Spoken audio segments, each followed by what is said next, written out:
Apakah lo pernah merasa diabaikan atau nggak dipeduliin sama seseorang yang lo cintai? Misalnya temen lo atau anggota keluarga. Nah, mungkin lo pernah dengar juga istilah silent treatment. Silent treatment itu apa sih? Apa dampaknya dan gimana cara menghindarinya?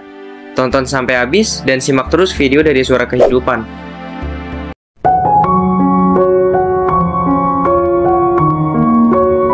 Apa sebenarnya yang dimaksud dengan silent treatment? Dan mengapa orang mungkin menggunakannya? Gue bakal membahas efek negatif dari perilaku ini pada hubungan dan bagaimana menghindarinya. Coba kita mulai pahami lebih lanjut, apa itu silent treatment? Kita bakal memahami lebih dalam apa yang dimaksud dengan silent treatment. Silent treatment adalah perilaku di mana seseorang memilih untuk nggak berbicara atau berkomunikasi dengan pihak lain. Ini bisa terjadi dalam berbagai konteks, kayak misalnya dalam hubungan keluarga, persahabatan, atau hubungan percintaan. Silent treatment seringkali digunakan sebagai bentuk respons terhadap situasi atau perasaan. Silent treatment mungkin muncul dalam berbagai bentuk. Beberapa orang mungkin memilih untuk sepenuhnya mengabaikan komunikasi, mengabaikan panggilan telepon, atau menghindari pertemuan dengan orang yang menjadi sasarannya. Ada juga yang mungkin berbicara dengan sangat minim, memberikan jawaban pendek, atau hanya menjawab dengan satu kata. Perilaku ini seringkali bisa menjadi sumber kebingungan dan kecemasan bagi pihak yang berada di sekitar orang yang ngasih silent treatment. Mereka mungkin merasa nggak tahu apa yang salah atau apa yang telah dilakukan untuk menyebabkan orang tersebut berperilaku seperti ini. Hal ini juga bisa menciptakan jarak emosional yang signifikan dalam hubungan. Dan kalau nggak diatasi ya bisa merusak hubungan tersebut. Nah, penting buat diingat bahwa silent treatment bukanlah bentuk komunikasi yang sehat. Dalam hubungan yang baik, komunikasi yang terbuka dan jujur justru jadi kunci utama. Dalam segmen ini, kita bakal mencoba lebih mendalam tentang kenapa seseorang mungkin menggunakan silent treatment dan bagaimana mengidentifikasi tanda-tandanya. Alasan-alasan mengapa seseorang mungkin memberikan silent treatment dalam berbagai situasi. Penyebab silent treatment bisa bervariasi dan seringkali kompleks. Pertama, karena emosi yang kuat. Salah satu penyebab utama silent treatment adalah emosi yang sangat kuat, kayak kemarahan, kekecewaan, atau frustasi. Seseorang mungkin merasa susah buat mengungkapin emosi mereka dengan kata-kata. Akhirnya mereka memilih untuk berdiam diri sebagai cara untuk menghindari konflik atau pertengkaran. Alasan yang kedua adalah sebagai manipulasi. Silent treatment juga bisa digunakan sebagai bentuk manipulasi dalam hubungan. Seseorang mungkin menggunakan perilaku ini untuk mengendalikan atau menghukum orang lain, dengan harapan bahwa orang tersebut akan merasa bersalah atau mencoba untuk memperbaiki kesalahan mereka.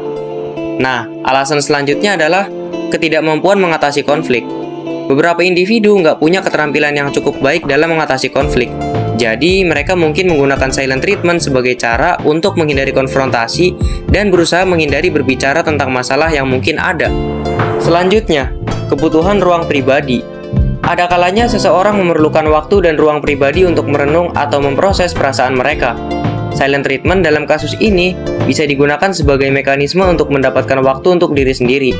Ini mungkin nggak selalu negatif, tetapi perlu diomongin sama pasangan atau teman dekat biar bisa dimengerti.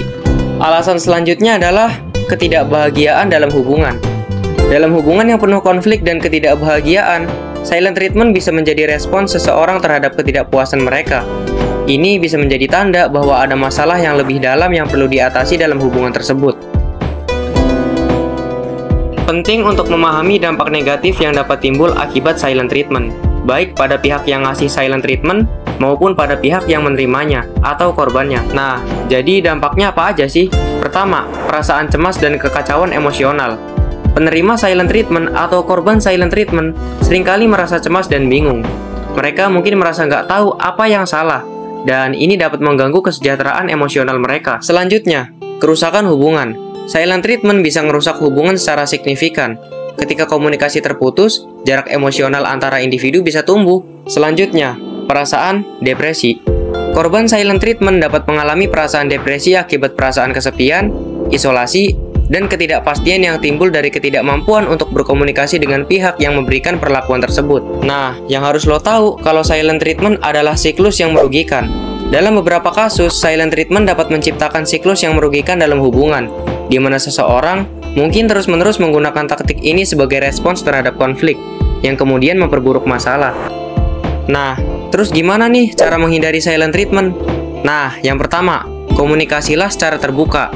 Yang kedua, memahami perasaan. Yang ketiga, cobalah untuk berbicara dengan tenang. Nah, yang terakhir, mungkin lo perlu bantuan dari profesional. Yang harus lo inget juga, komunikasi adalah kunci utama dalam menjaga hubungan yang sehat. Kalau lo ngalamin silent treatment atau merasa terlibat dalam situasi seperti ini, cobalah untuk membuka saluran komunikasi dengan orang yang terlibat.